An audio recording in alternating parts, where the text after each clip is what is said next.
Hey everybody, welcome back to another video. So today I'm going to be showing my Zoodiac deck profile. I actually have two different deck profiles here for you today.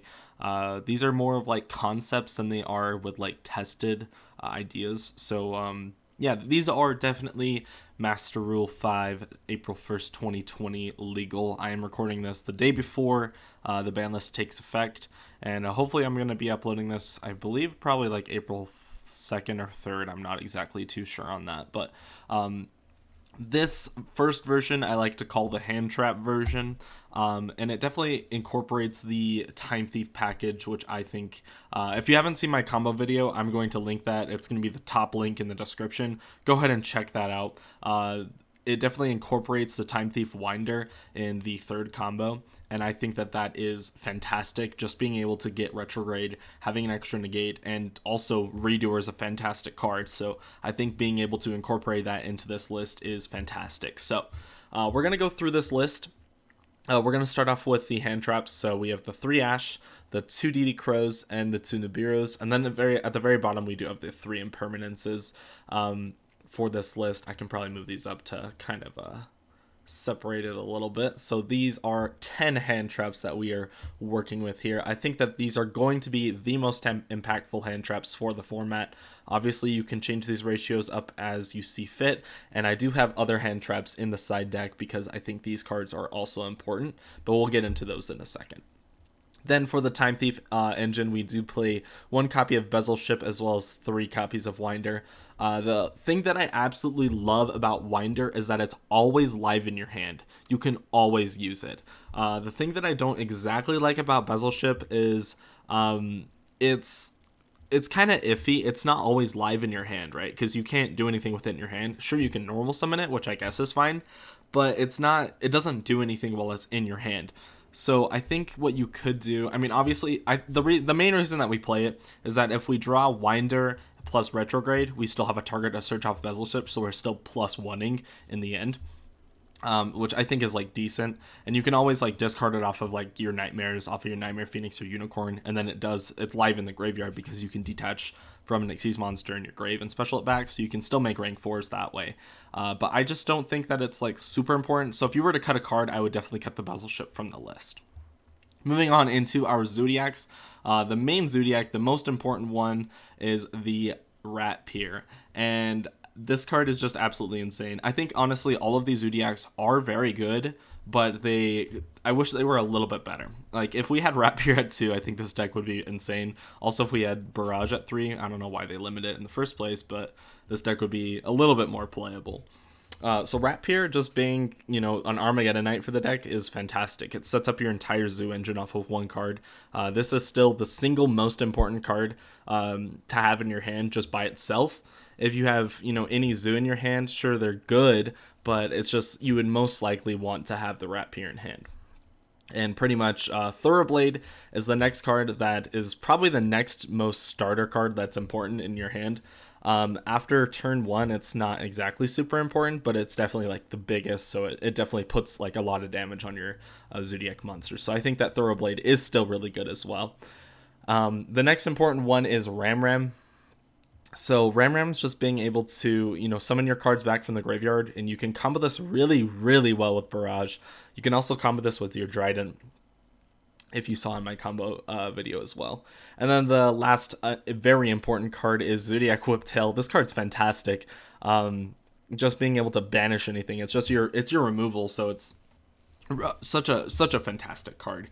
And yeah, so their effects while they're attached is that Rat Pier, you can special summon another Rat Pier from your deck. Obviously, it's limited for that reason because that's a broken effect. Ram just stops targeting from trap cards or trap effects, and that's okay. It never comes up. It probably would come up like once in a blue moon.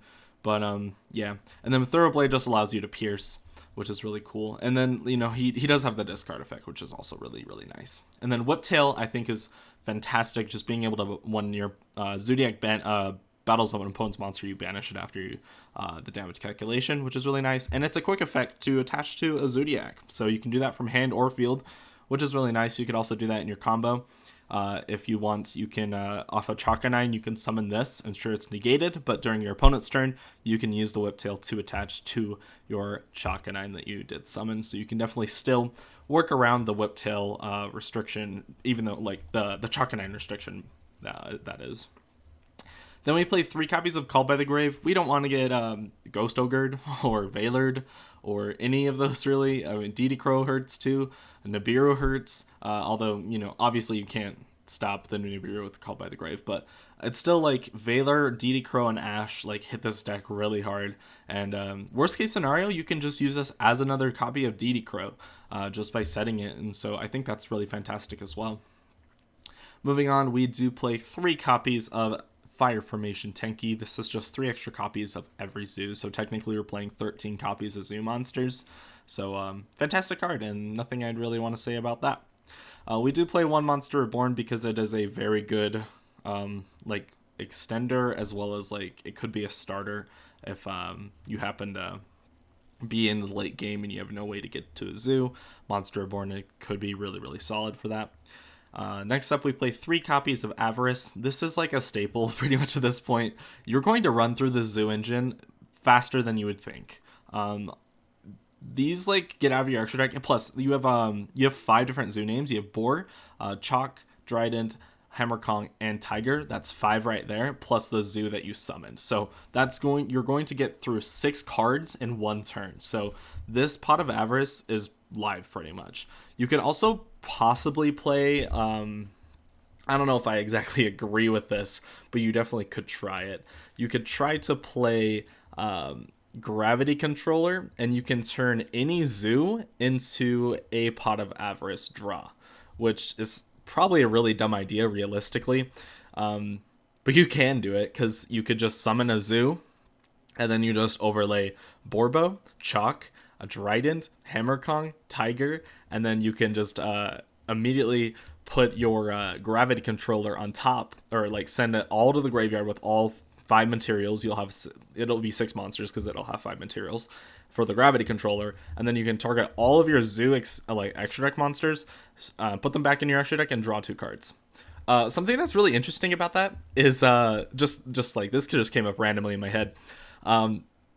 It shuffles them, but I mean, obviously, if they're extra deck monsters, you can't shuffle your extra deck, so you don't actually shuffle your deck. You'll just be able to draw 2 cards for free. So you could stack your deck, put something on the top of your deck, and then Avarice shuffle back 5 monsters, and then draw the top 2 cards of your deck. You don't have to shuffle your main deck, which is really interesting. But yeah, that's something that you could do. Just a random thought that popped up in my head just barely. 3 copies of Pot of Desires. This deck needs the draw power, plus being able to draw into extra hand traps is like super solid. The cards that you really don't want to banish is obviously your Ratpier and your Retrograde. Other than that, like, you could care less. 1 copy of Barrage because it's limited. Thanks, Konami. Time Thief Retrograde because it's a free negate that you can search off of Winder. Just a searchable Solemn Judgment. Super nice. And then we play 1 copy of Zoodiac Combo. I'm trying to test this in my list. This is pretty much another copy of Pot of Avarice, and you can also use it. So while it's in the graveyard, you can banish it, except the turn it was sent there. Target 5 zoos in your grave, and then shuffle them all back into your deck, and then draw a card. So I think that's really cool, but I mean, it's not like super, super important, but I definitely think it's like, it's worth playing. And then while it's field effects, so when you flip it over while it's on the field, you can target a zoo on your field and then attach a zoo to your from your deck to it as material. So you could definitely, like, if someone declares an attack, you can definitely just buff your zoo by 1600, or you can attach a whip to your monster and then it'll banish whatever they attack. So I think that's pretty cool. Moving on into the side deck, we play 1 copy of DD Crow. This is just the 3rd copy, so I mean, obviously we play that. 2 copies of Phantasme because Needle Fiber is a thing. I mean, sure, like, Master Rule definitely makes this deck worse, but Needle Fiber is still a thing, Union Carrier is still a thing, the Samorg Link's a thing, the Raid Raptor thing's a link, Boral Sword is a link. Like, there's so many just fantastic link monsters that you still want to play the Phantasme, like, especially against, like, Salamangreat. So I think the Phantasme is good, I just don't think it's, like, main deck worthy, at least right now. I just think it's definitely like worth it in the side deck. Just being able to draw into any of your side deck cards is really nice. Next, we play 2 copies of Ghost Ogre and Snow Rabbit. So if you happen to play against the mirror match, this card is fantastic. Also against like Pendulum decks, this is good. I mean, there's a lot of like random things that Ghost Ogre is good against. I think it's a very underrated card, but I definitely don't think it's like super good. But yeah, I think it's worth trying out. And then the 3rd copy of Nibiru, you know, obviously just pretty good card. You gotta play the 3rd one.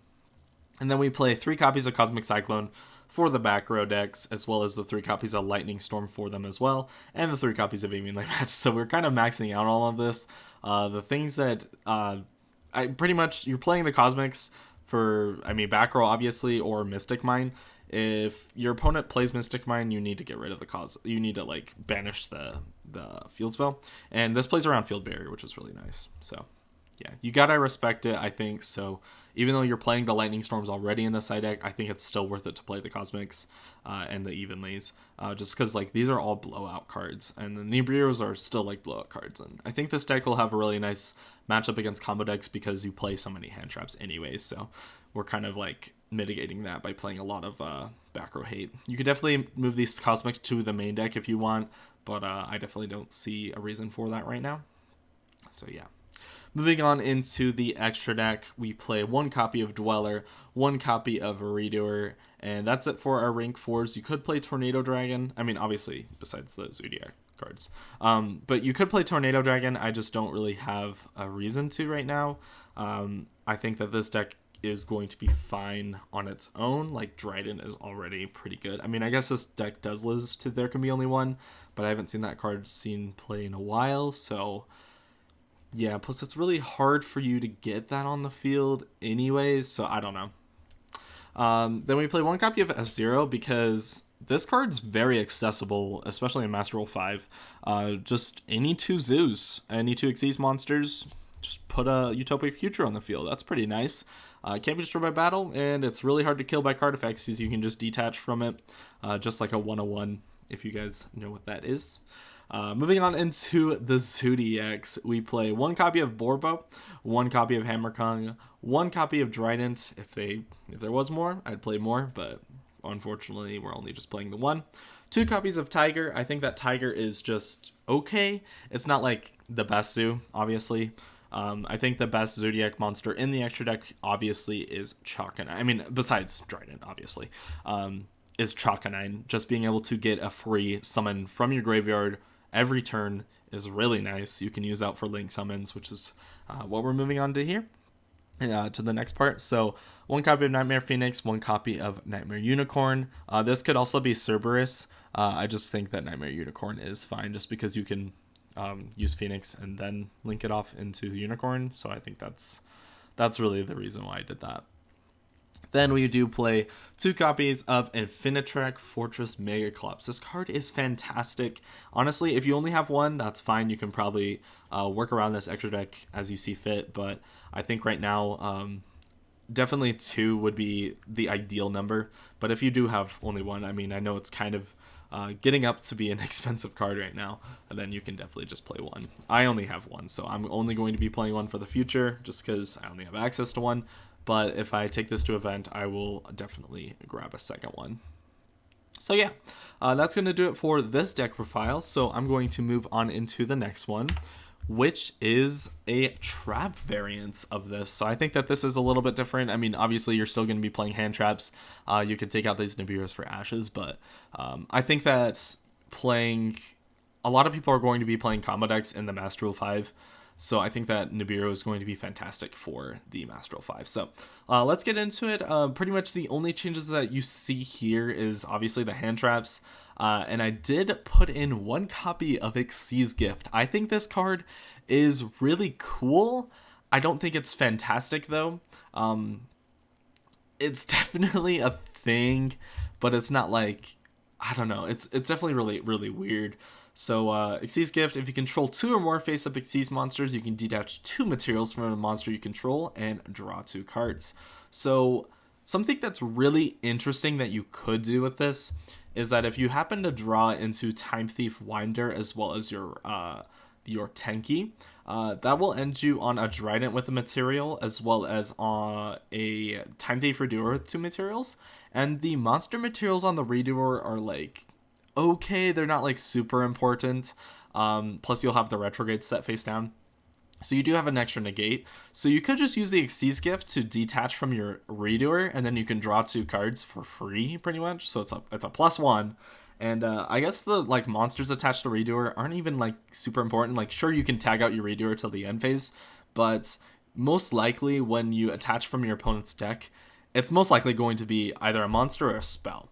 Obviously, if you're playing against like a trap deck, it's probably most likely going to be a trap, but for the most part, I think that you're going to be attaching monsters to this card, so is it really worth it to just have extra materials? I mean, that was kind of the idea with Xyz Gift. It seems really iffy to me because, I mean, obviously that's going to be a 3-card combo, having Xyz Gift in your hand, TENKI in your hand, as well as Winder. So that's why I only put 1 copy in. You can try it out. If you don't like it, you can just cut this card, put Upstart Goblin in. That's okay. So just switch this for Upstart Goblin if you don't like this card.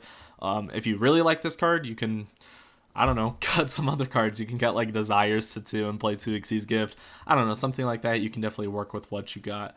But I think that this is really, really interesting. So, yeah, that's the only really change for the spell cards. Obviously, for the main, like the monster cards, the only thing that changed was I took out the Ashes and the DD Crows. And I replaced them. Well, I didn't really replace them. I replaced them with trap cards. So the trap cards I did replace them with are the 3 copies of Judgment, as well as the 3 copies of Strike, and then obviously the 1 copy of Xyz Gift. So I mean, there was only like 7 cards difference in this deck list, but I think that it's still worth mentioning that this option does exist if you want to go for more of a trap heavy variant of this, which I think is still like a pretty solid option. Just being able, you know, Strike and Judgment are fantastic cards, and they're super, super strong. So in the side deck, we move the Ashes to the side. We put 3 copies of DD Crow on the side, as well as 1 copy of Nibiru, and then obviously the same thing as the last one. We played triple Cosmic, triple Lightning Storm, and triple Evenly Matched. So yeah. If you don't have Lightning Storms, you could just play either Twins, or you can play Dark Hole or Raigeki, just whatever you see fit. But that's going to do it for both of these deck profiles. I hope you guys enjoyed. This is probably the main list that I'm going to be going for the most part. Oh, I forgot. I took out the Bezel Ship from the second list, so forgot to mention that. But yeah, I hope you guys did enjoy this list. I hope you guys saw a little bit of some insight of where I'm coming from. If you have any suggestions, leave them in the comment section below, as this is a new deck moving into the new Master Rule 5. It's going to, I mean, it's not like a new deck, but it's a new upcoming deck that just, you know, pretty much got support. So I think it's something worth considering as a decent rogue option for this format. So yeah, I hope you guys enjoyed this video, and I will see you guys later. Peace.